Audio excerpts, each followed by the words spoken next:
Hello dear viewers, wherever you are tuning in from, this is Your Voice, a program that comes to you on a weekly basis that is supported by Journalists for Human Rights, JHR, together with South Sudan Broadcasting Corporation, SSBC. I'm your presenter, Tech Stephen Ugut, and in this episode, our main topic will be based on disability. And joining me in the studio is the Minister of Gender, Child and Social Welfare, Honorable Aya Warile. Welcome to the program. Before we proceed with our program, our reporters of this program have compiled a small report on disability in one of the residential areas in Juba, based on one character who is also a disabled person by the name James Paul Akol, and the story is narrated based on his point of view. Before we continue, I will allow you to take a look at this small report compiled by our reporter Emmanuel Doku, and we'll continue. James Paul Akol, one of South Sudanese with physical disabilities and a father of 3 children living at Jebel Yesua, is trying to put food on a table and renting house for his family through non-professional skills. He expressed that inadequate skill for the people with physical disability hindered their favourable competitions in the market. He said he got an accident on 27 September 2009 at Babanusa, when he was working as a wood blocker. The car is working with pushing, so when we reach near to the railway, in fact the railway is too high. When we reach on it, the car developed a problem. Instead, the driver to put on number 1, to move, he put on number 2. Then the car stopped. At that time, the train is almost near, and the train driver halt while our driver is trying to start the car. I tried to jump out of the car, but I couldn't make it. So the train knocked our car and the train moved on my legs. Then I was taken to Babanusa Hospital where my legs cut out. Then I was taken to Khartoum to the military hospital.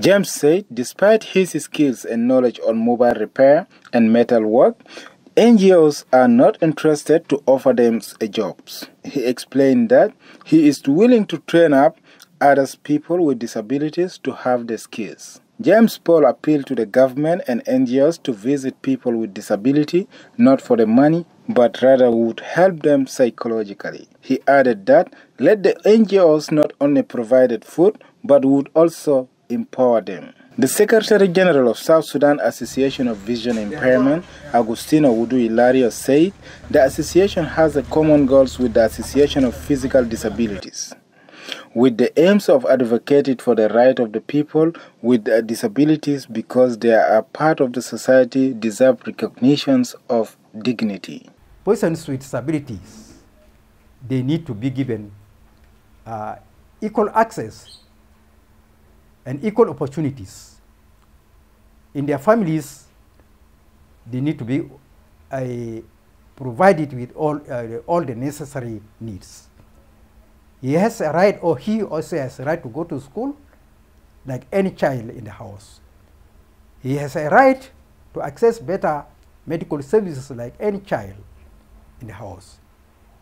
So in the government, we have a right to participate in any in any sector, economically, socially, and politically. Agustino Paul appealed to the government to give them chance in political arena.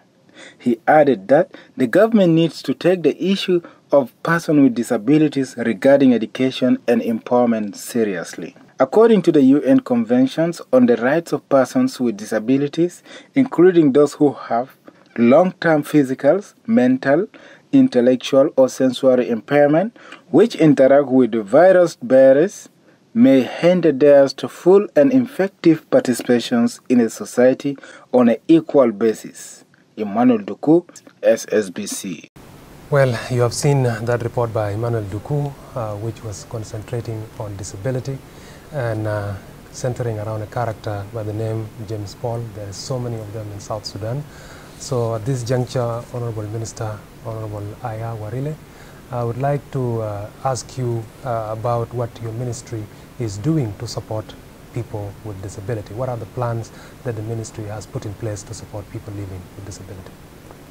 Thank you very much, and I'm honored to be invited in the studio and to take part in this. It's very unfortunate that James has to go through this, and I wish him well, him and his family. You know, part of our mandate is the welfare of people with disabilities. And I would just like to give you a few background about the information we have about people with disabilities.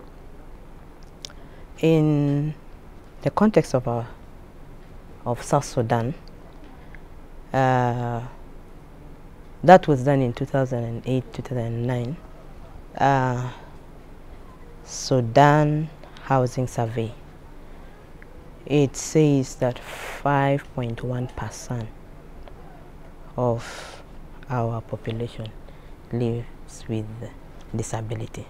So we are talking of, in 100 people, at least 5 are people who live with disability.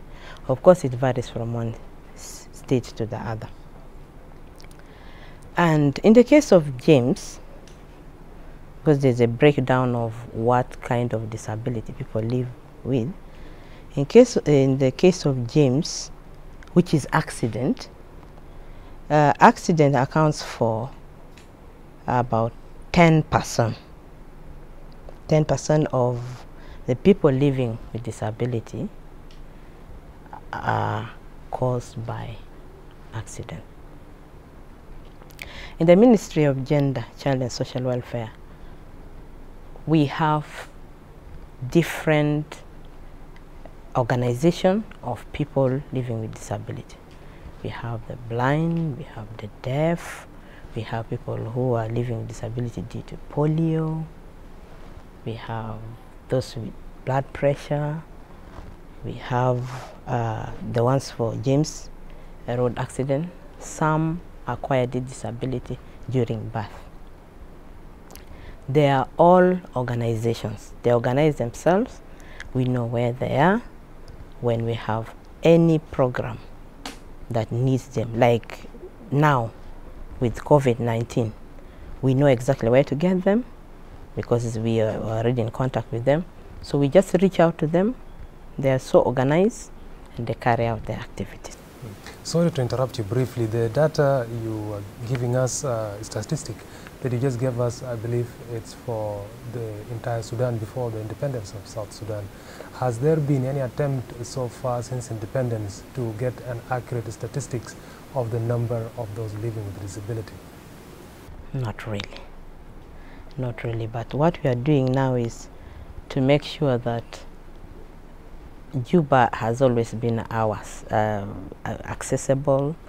So we are working with them to see the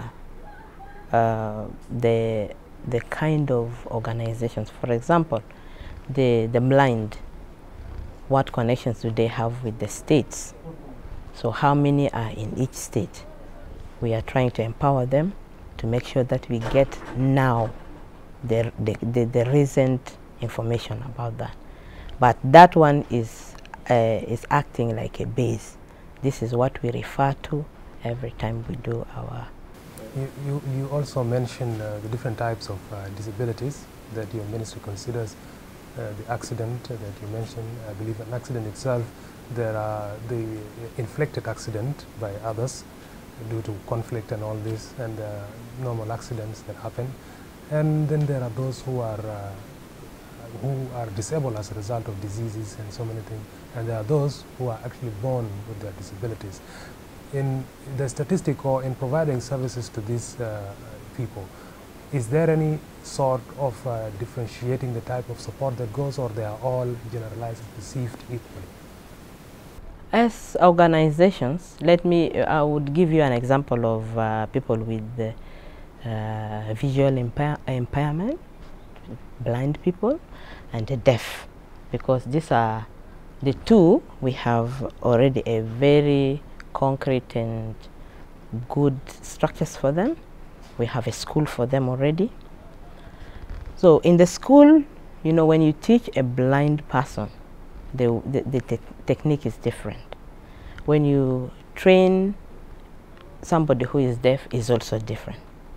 For example, even in the construction of the school, you take care of somebody who is blind. You don't use stairs. You know, there's a way you level the entrance point to the classes and all this.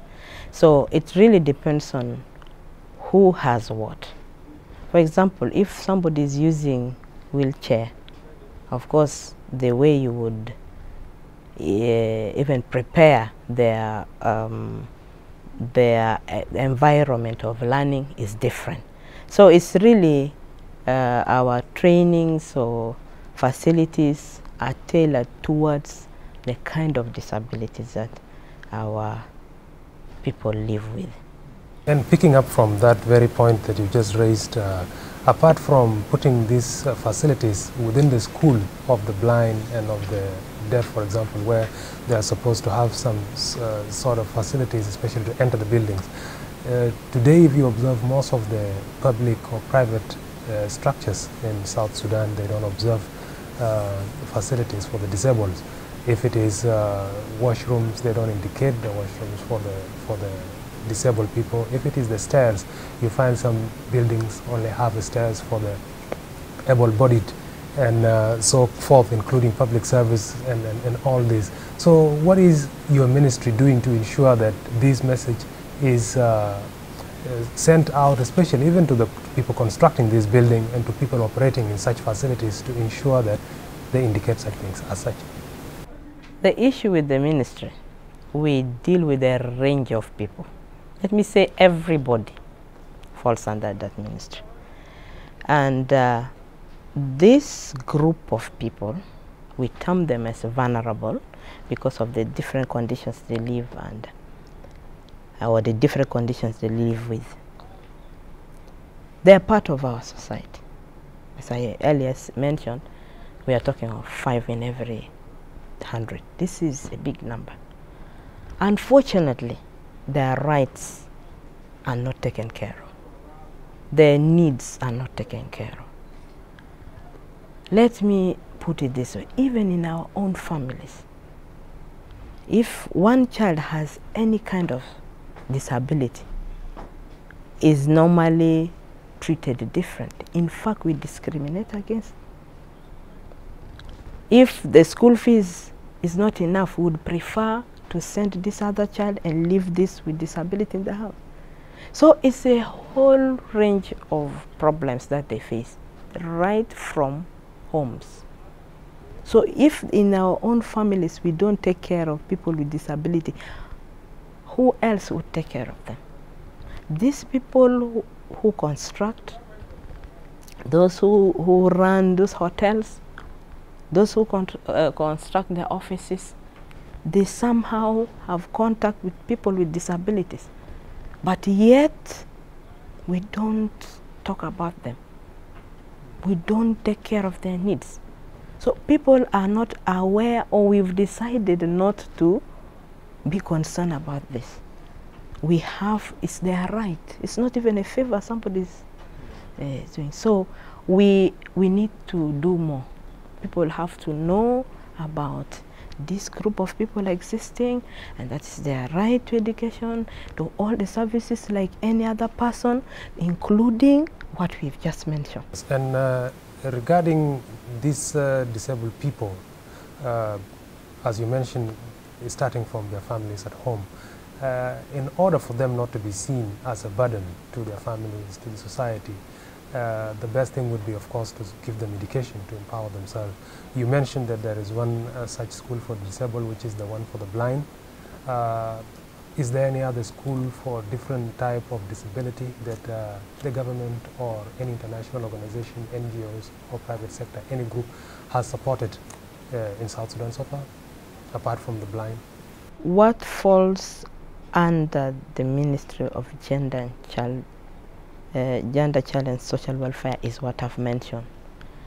But I would expect to have more, which we don't have, unfortunately. Because we understand, apart from the Braille study system of the blind, there is also the sign language, which is also part of the education system for the disabilities. Is there any school for the sign language in the country? And being part of your ministry's work, social welfare, how do you follow up to ensure that such facilities are available? You know, what is happening with us now in the ministry is that we want to make sure that we complete that school. It's a very big school. It can even accommodate other activities. This is what we are looking at now. It's far, so we have to accommodate the students there. You don't expect somebody to go from Juba every day to Rajaf. And this is where we really want to put all our resources so that we make the school functional. We have people who are already trained. Some are coming from other countries, especially from Khartoum. They're the ones who help us every time we have trainings or when we have meetings. They are trained on sign languages, and they are good. We could use them every time, even you in the studio, if you need them. Yes. During news set, they can come. Yeah, they are trained ones. Yeah. Though we are not training any now. Indeed, it's a challenge that, as you mentioned, even at the TV, at the national TV level, we don't have at the moment people who are dealing with sign language. We'll take a short break and we'll be back to talk more about these issues. We'll take a short break, and in this break we sample voices on the streets of Juba regarding what perception of most people are regarding people living with disability.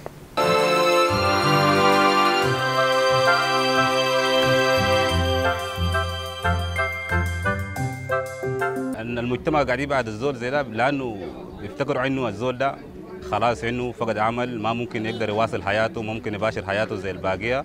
يعني هم مش عارفين انه الزول ده ممكن يزعجهم كثير في كل حاجه، ممكن يقول احنا بنحتاج منه عملوا لي ده وسووا لي ده، عشان كده هم بيحاولوا يبعدوا منهم، وكده ما انسانيه. يعني مثلا الزول زي ده محتاج لنا نكون جنبه ونساعدوه بكل حاجه محتاج بها. So the only way that we can maybe prevent all that from happening from the people who are having the disabilities, one is that we are supposed to inform our people that once you stay with someone who is having a disability, or either the person is lame or the person is blind, it's the same. There will not be any harm that will be on you once you associate with them. The Constitution of South Sudan, Article 30, which recognizes the rights of persons with disabilities, recognize entitlement of persons with disabilities in South Sudan to all rights recognized under the Constitution, including right to housing and right to employment and all the other kind of rights, including right to life and freedom from slavery and freedom from exploitation. And this not only recognizes persons with disabilities, but also it recognizes persons with disabilities as children who enjoy the rights that are entitled to children in the Republic of South Sudan under Article 17, and also persons with disabilities are women, and they are also entitled to rights recognized under Article 16 of the Transitional Constitution of the Republic of South Sudan as amended. Yala jafi ni haya pitatiza je de mutama kan zede nastanin sai kan ainu zola libiga mazur zeda mon ba no gale de yani mind shokol humon ma barfu le tanin umon jali go mazur pito mon de fi dunia ini lakin tanin mikin wele dumon zede yala nehna ma bin tabe fogu. If you lost some parts of your body, people means that you are already useless. If you try to do something, they cannot recognize because of your disabilities. But we, as the Association of Persons with Disabilities, we're working on that to make awareness on such kind of issues. We want our people to understand us that nothing is difficult for persons with disability not to do, because we have mind. People is not working only with the eyes or ears or legs, but what putting us to go forward, it is the mind.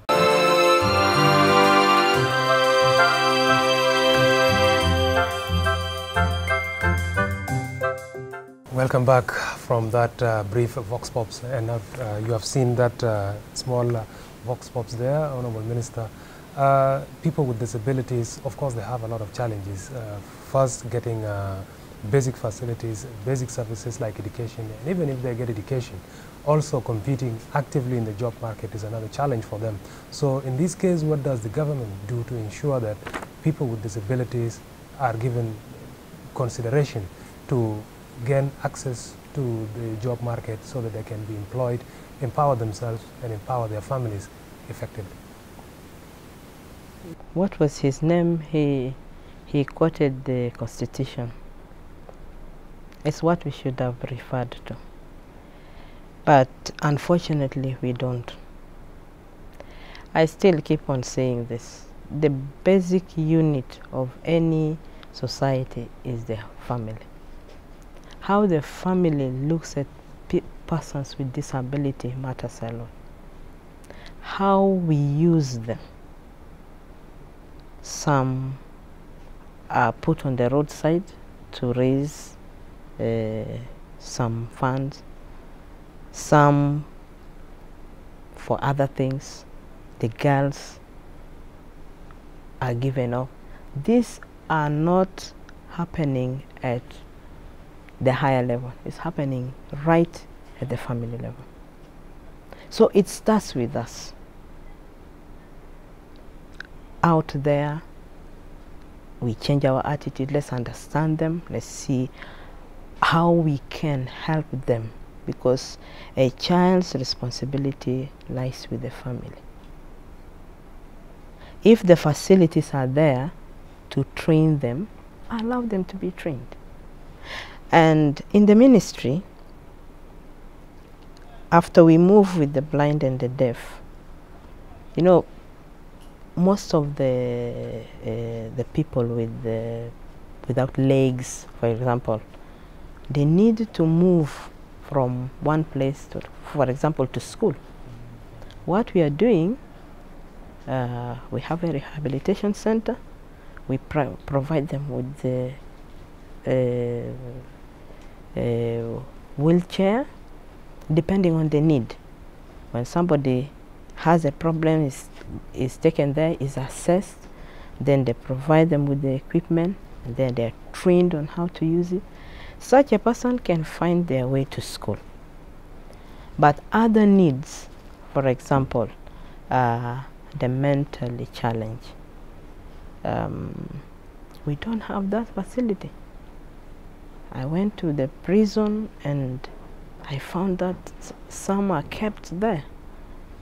They're kept in a place, they are not given medication.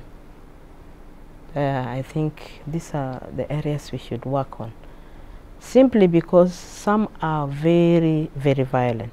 The families cannot even contain them. So they become dangerous to their families. So they take them there and lock them there. But they're at different levels. Some just need treatment. But these are the things we are talking about. These are all the people we term as vulnerable people or people living with disabilities. So it's a whole range of, if we, honestly, in the ministry, if we get facilitated, we have so much to do. Regarding the mentally challenged, there are also some practices and certain cultures within South Sudan where if a child is born with certain mental disorder, it's considered as a curse, and the child sometimes is either thrown off or put in harm's way. What is the ministry doing to ensure that people are given awareness, especially those who are not having certain information about these mentally challenged people, and also regarding the people who put the mentally handicapped people in prison, because these are inhuman acts?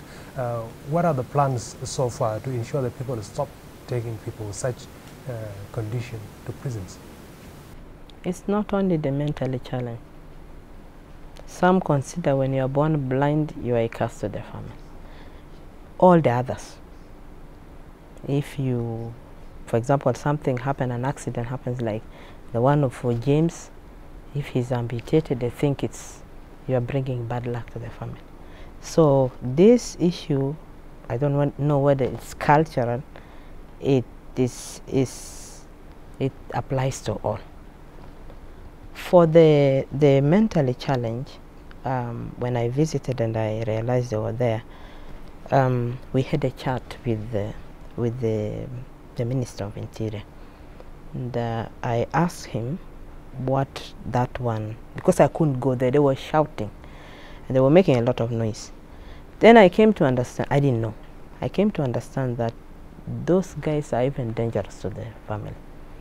Now, this one is one thing we, as a ministry, we have to take it up with the Minister of Health, because it involves treatment. If somebody is sick, it's their right to get treated. And with the team in the ministry, we are working out different programs, because we have people in the prison who are mentally challenged. We have those young boys in the prison. What can we do about them? And those who are being taken to the orphanages, what plans do we have for them? These days we are very busy. I must say that we are very busy. After some time, we are going to have clear programs for each group, depending on how. Yeah. So mentioned earlier that sometimes ministry works to ensure that people with disabilities who are in need of devices and gadgets to support themselves, like the cycles or the motorbikes or the crutches or even the prosthetic for the amputees. Who are the likely people to receive these sort of devices, and is it given at random? Because most of people with disabilities are complaining, especially those who are lame and unable to move, that they need cycles, but they are unable to get them. Anybody can access them. We are doing it with IRC. In fact, IRC is the one that's supplying all this. Most of the equipment are made locally. There are some parts brought, then they assemble it here according to the different needs. What is happening now is in the different states, when they have cases there, IRC would fly them in Juba. They are accommodated there. We have a manager from our ministry. They go through counseling. They are provided with the equipment and they train them, then they are flown back. Some people do not want that. They want an automatic one. Yeah, those ones are especially students. We have some students who are in University of Juba. They come. I don't want to raise hopes. I don't want to raise people's hope that we are providing, but some few here and there, when we have money, because we don't have budget for it, but if we have some money, we support. One costs around $500, so we can't supply like every month, so it takes a bit of time. My team would assess and then we provide. It's not something big, but I found that it's happening, and I've joined in. Yeah. And the revitalized agreement on resolution of conflict in South Sudan, the RCS that is in the place now, stipulates a lot of rights to certain groups, including women, giving them a certain quota, and youth. What does it say about people with disability in terms of representation at public, private, or any level of governance, for that matter? I went through this today. It is not very clear. It's not like the way we would say it's this percentage or this one. But I would still go back to the Constitution and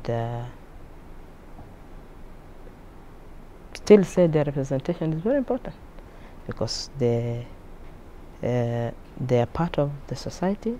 They contribute to the development of the country. So they are a very important part of it. And what are the progress or steps that are being taken, especially from your ministry side, to ensure that these things are encouraged so that these people with disabilities are represented at least in every institution? If I tell you that every group have come with a suggestion of how much percentage they want to get involved, you will get surprised. Like I mentioned earlier, we are working with them on different programs for different group of disabilities. So when we are done, we would sit together and have a comprehensive plan for hopefully the next 2 years until we go to election. And when it comes to other line ministries, for example, the Ministry of General Education and Instructions, does your ministry work together with Ministry of Education to ensure that within the curriculum, or at least within the co-curricular activities of the ministry, they put things that are favorable to people with disabilities who will be attending common schools, either in public or private sector, or also in other line ministries like sports? Does your ministry give any sort of advisory messages or any types of assistance to the Ministry of Sport to ensure that they promote sports for the disabled? Yeah. It happens that the Ministry of Youth is in the same cluster with the Ministry of Gender, Child and Social Welfare. That one we are working very closely, and I know that there are some programs, special sports for people with disabilities, especially the wheelchair. With education, I know that the current curriculum is not translated for the blind, and we are working to see that they have they are facilitated so that they can translate it to the language understood by the blind people. It's good because the Minister of General Education was a minister in the ministry, so she understands. With what is happening now, only 3 hours or 4 hours in the office, people are so busy. But I'm in touch with her. I'm in touch with the Minister of Youth. There's so many things in common that we need to put together and approach it holistically. Education of people with disabilities is very important, and that is where to start. We are putting a lot of effort in that area, and I'm sure we are going to get something. And as we edge closer to the end of the program, what would be your takeaway points for viewers who will be watching this program, and your message for people with disabilities who would be looking or watching this program and expecting a positive output that would come out, especially from your ministry side? What would you advise to them? To the families and the society where people with disability live. This is part of us, They have their rights, and we should treat them with respect and avail them the support that they need. Plus, they should access any service like any other person, like any other South Sudanese. To people with disability, I want to give you a message of hope. There's so much we can do together. We are, as a ministry, we are here to give you the service. We will need to work together with you, especially the organized ones, because then through the organized bodies, they can reach to the states. I want to say this without any fear. We are here for you, and we are developing programs for you. God willing, we should be able to start educating our people so that they can have access to employment like any other citizen of this country. Well, Honorable Aya Warile, thank you very much for giving us your time and being part of Your Voice, a program that is brought by JHR and SSBC. And that brings us to the end of our program at this hour. Thank you very much for tuning in. My name is Tex Stephen. Until we meet again, bye.